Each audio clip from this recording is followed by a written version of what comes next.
Sony just beat Nintendo at their own game, and Nintendo needs to do something about this. So when this video is coming out, the PlayStation State of Play was 2 days ago, and it was really good. Like, I went into it not expecting much because the State of Plays have kind of been a mixed bag, but Sony did a fantastic job with this. There was a lot of big announcements. There was a lot of interesting announcements for games we either knew about, getting more info, and just straight up brand new things that were unexpected. And Nintendo has not had great directs recently. They haven't even had a general direct since September, and that one was okay. It wasn't great. Nintendo's the company that popularized this format where it's like 40 to 60 minutes of just showing off games for the upcoming year or so. And while Nintendo had a very boring partner direct recently and hasn't had a new general direct in months, like I mentioned, we just got a lot of cool announcements for 2026 and even some for 2027. So I'm going to go through all that. So one of the big announcements at the end was a God of War trilogy remake. So we got like the God of War trilogy collection on PS4, which was just remasters. And then we just straight up are getting remakes of 3 games, which I don't know how necessary it is. I haven't played the original God of War games, but I am interested to see what they do with this. I know we're probably not going to get it for a while since we were told it's early in development, but I'm interested in playing the series a little more. So this is definitely something I'll be keeping an eye on. And also with God of War, we got Sons of Sparta, which I think this was actually rumored, which is like a 2D spin-off game. And it actually came out the same day, which was really cool just to have that announcement and then release right after. So that is more of like a prequel, I believe, showing Kratos when he was in Sparta. Another big announcement I'm very interested in, even though it's not a new game, it's another old game coming back, is the Metal Gear Solid Master Collection 2. This is something a lot of people were thinking about. I don't know if there was necessarily rumors it was going to be announced at this, but of course we got the Master Collection of the first 3 games. So now this has Metal Gear Solid 4 and Peace Walker, games that were locked in old hardware. Metal Gear Solid 4 was famously only on the PS3. It's not even on Steam or anything like that, not on any other platform. And as someone who's been trying to get more into the Metal Gear series, like I've played some of the games, I haven't played all of them. This is one I haven't played since I don't have a PS3. And I don't have a PSP either. I think Peace Walker was also on PS3, but originally it was a PSP game. So this is a really cool announcement. I didn't pick up the original Master Collection just because I actually have the physical copies of those games. So if I pick it up, it would just be to have it in my collection. But this is something I probably will pick up just because I haven't played these games. And speaking of Metal Gear and Konami had a ton of announcements here. There's a new Castlevania game, and played the series a little bit, not too much, but it is interesting. It's good to see that the series is getting a new game. We got Darwin's Paradox, which looks like a very interesting game. It's kind of like a game where you play as an octopus, and there's a lot of Metal Gear references. I honestly don't know what to expect from this. It looks cool. It's something I'll definitely want to pick up if it gets good reviews, just because it looks interesting. It's a new IP. I like when big companies are willing to make experimental games like this. There's Rev Noir, which not something I'm interested in, like the super JRPG kind of games. There's a trailer for Soros, which it looks kind of interesting, like the cosmic horror aspect of it. I don't necessarily know if the gameplay is for me, but I know that's a game a lot of people did want to see. Silent Hill Townfall. So this was the first gameplay trailer, and there was some news after. I haven't really played much of the Silent Hill series. I played Silent Hill 2 last year, and it was probably one of my favorite games of all time. Just a fantastic game I can't recommend enough. I didn't play Silent Hill F yet. I know it's a lot different than something like Silent Hill 2. I've heard it's short. I'll probably pick it up when it's a little cheaper. But Townfall looks interesting. It's not actually set in Silent Hill, and it's only going to be a $50 game, so it'll likely be a shorter game, but the fact that they're charging $50 for this and not $70 when they probably could is something that I respect a lot if the game's actually good. Like, as long as it's not like a 3-hour game or something. Like if it's something like that, or if it's not a good game, then you lose a lot of the goodwill with the price there. But it does show that AAA games can still make bigger games that don't have to be $70. The Rayman 30th Anniversary Edition was announced, and it's releasing this week. I like Rayman Legends. I like Rayman Origins. I play that on the 3DS. There's a physical edition of this, so I might pick that up on whatever platform. The game itself isn't too interesting to me. It's basically just a port, so take that as you will. If you're a big Rayman fan,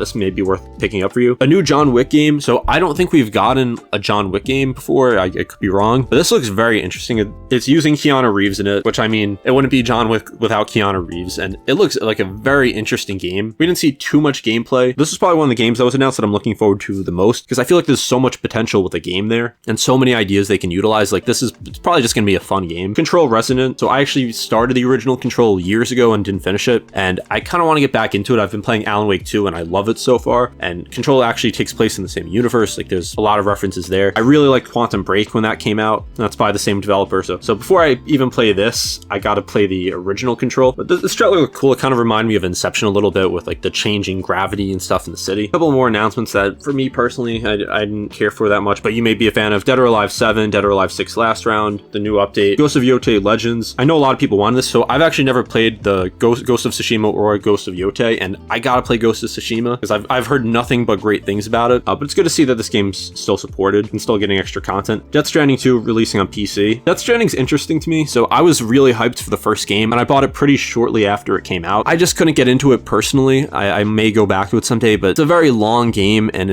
you have to like really be into the story, and you have to be really into the story because the gameplay is like kind of weird. It's basically carrying a bunch of things, trying to balance it, and I don't know, for me personally, maybe I should get back into it, but that's just a big commitment. One of my friends like swears by this game, so let me know in the comments if it's worth going back into, if it gets better. Kena Bridge of Spirits 2, can't tell you much about that. Legacy of Kain Defiance Remastered, another game that I'm not really the most interested in. Marathon, we just saw some more gameplay there. It's a game I'll consider picking up, but I haven't really been keeping up with it. So those are some of the big announcements, but I do want to go over additional announcements. There's 4 Loop, which is by Bad Robot Games, and it's a roguelike, so if that's your thing, you may be interested in that. Pragmata, so when this was first announced, I wasn't that interested in it, but as I've been seeing more about it, I'm actually pretty interested in getting this. I don't think I'll get it at launch, I'll wait to see how it is, but it does look very interesting. There's been a lot of hype around this game. We've been seeing it everywhere, like even from Nintendo. I think if I do pick up this game, I'll pick it up on PS5, depending on how long it is. If it's like a 50-hour game or something, which I don't think it is, I'd pick it up on Switch. But if it's more like a 20-hour or so game, I'd probably get it on PS5. New story trailer for Resident Evil Requiem. So I expected to see something from it, but I'm at the point now where we've just seen so much of it where I just want to go into the game like knowing minimal things about it, like being more surprised, just because we've already gotten a lot of the big details we're going to get. But it was cool to see the inside of Raccoon City Police Department. We know Leon is infected now, and I mean, that's happened before, not just with Leon in Resident Evil 4, but other characters throughout the series. So I really hope this isn't the end for Leon, but we'll just have to see. There was news on Crimson Moon and Beast of Reincarnation,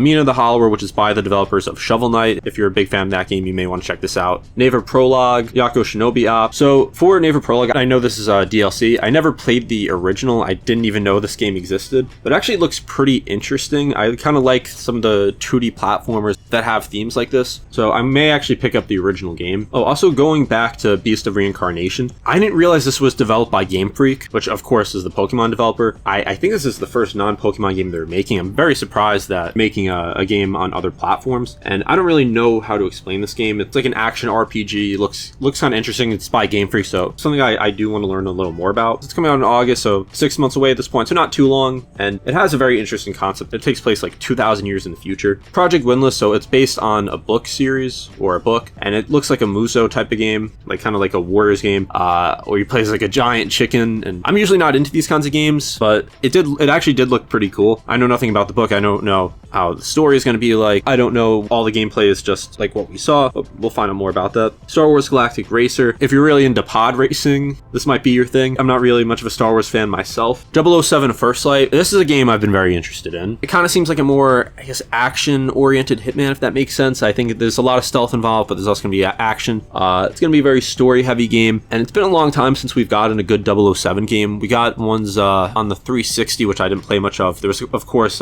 GoldenEye 007, and this is going to be a younger James Bond here, and if this game reviews well, this is definitely something I could see myself playing like pretty soon after release. And there's a couple of announcements. We got games coming to the PS Plus catalog, Tekken Dark Resurrection, Time Crisis, and Big Walk. There's an announcement from Marvel Tokon, and it's just like this Japanese fighting game with Marvel characters. So I believe those are all the announcements, so there was a lot here. Like it didn't seem like there was much filler. This was a 60+ minute state of play. And going back to what I said at the beginning of the video, Nintendo could learn something from this. Like, they had a lot of games that would appeal to a lot of different people. We had a mix of new gameplay trailers, brand new announcements, games of all different genres. I feel like Nintendo Directs recently in the past couple years have just kind of been missing that. It's mostly just a lot of smaller games. We'll get a couple new Nintendo announcements, but they haven't really had like that huge announcement in a Direct recently. That's really since the beginning of last year with the like initial Switch 2 Direct. Like, a lot of Nintendo Directs now are just more gameplay trailers for games we already know a lot about, or just a bunch of like super Japanese games, like, you know, the ones with a very anime heavy art style, like the JRPGs, games that have limited appeal in the West. I mean, it makes sense because Nintendo is a Japanese company, but it seems like some Nintendo Directs are like 90% of those games. And of course this State of Play had some, but there was a lot in between. Like, we had that big game announcement, like the God of War Trilogy remake. I consider that a big announcement. The ports of Metal Gear Solid 4, that's a big announcement. Silent Hill Townfall, we did know about it, but this was the first gameplay trailer for it. Control Resident, John Wick. Like, there was a lot lot here to talk about, and a lot from third-party developers. With the recent Nintendo Partner Direct, when I said I thought it was a bad Direct, a lot of people were saying, oh, you're expecting Mario or Zelda, or it's a Partner Direct, what do you expect? And I'm not saying I expected something like this, but imagine if there was a third-party game coming to Switch, like on the level of a John Wick, or something like that was announced. Like, I was kind of expecting there to be like one big announcement like that. That's one of the reasons I just thought it was a poor Direct. It was just port after port after port, when this was almost exclusively new games. And of course there's a few like remasters here. There was a few announcements of just like games like coming to like the PlayStation game catalog, but I'm just very impressed by this, because I went into this not expecting much. Like, usually a lot of the games in State of Play don't really interest me, but I don't regret watching this at all. Like, if you have a PS5, let me know your thoughts on this, because I've been seeing most people who have been talking about this be very happy about this, especially since the PS5 has been lacking like actual PS5 games. But outside of like a few games on here that are mostly like just like remasters, like I think Rayman is coming to PS4, but I mean, who cares? It's good to see Sony finally start to leave the PS4 in the past and move fully into the PS5, which we shouldn't have to be saying that in 2026, almost 6 years after it released, but I mean, I guess it's better late than never. And I love the PS4, it's one of my favorite consoles ever, but it's time to just like really like let this generation set in, since we're already at the tail end of it. Most, I would say we have another 2 years of this generation before the PS6. Originally it was supposed to be 2027, I think, but they are pushing back to 2028 from what I've seen. And I don't regret buying a PS5, it's worth it. I have a lot of games on the PS5 that I really love.